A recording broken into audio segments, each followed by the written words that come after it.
Hindi na raw aarestuhin ang mga pasaherong mahuhulihan ng isang bala sa kanilang mga bagahe sa NAIA. Sa halip, kukumpiskahin na lang ang bala at papayagan na silang makatuloy sa kanilang biyahe. Hakbang po ito ng bagong pamunuan ng NAIA para mabura na ang umano'y modus ng laglag bala. Balitang hatid ni Ivan Mayrina.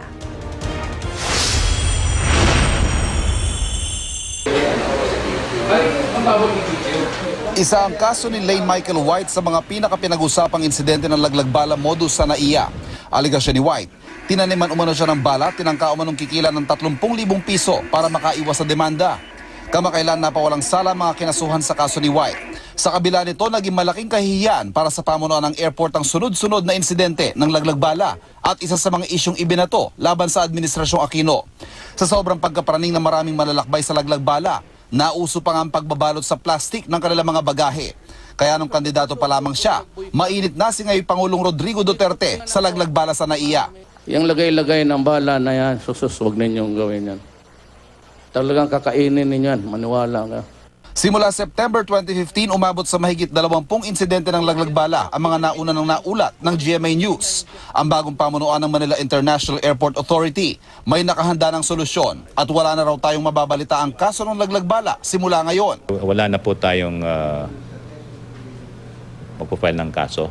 It's just a matter of confiscation and then let the passengers go. May konting dokumentasyon para sigurado natin ma-record lang, pero hindi na ho sila i-apprehend. Nakasaad sa Republic Act 10591 o ang Comprehensive Law on Firearms and Ammunition na isang prohibited item ang bala at ang pagdadala nito ng walang kaukulang otorisasyon mula sa PNP ang ginagawang basihan kung bakit inaaresto at kinakasuhan ang mga nahuhulihan. Ang unang tatanggalin po natin yun yung alleged corruption. Hindi ho natin binabaliwala ang batas, pero kailangan naman po pag-ibayuhin natin yung nararapat sa ating mga manlalakbay.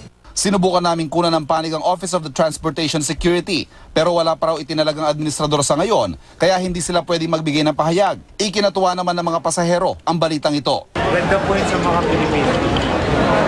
Para hindi sila makabala. Ivan Mayrina, GMA News.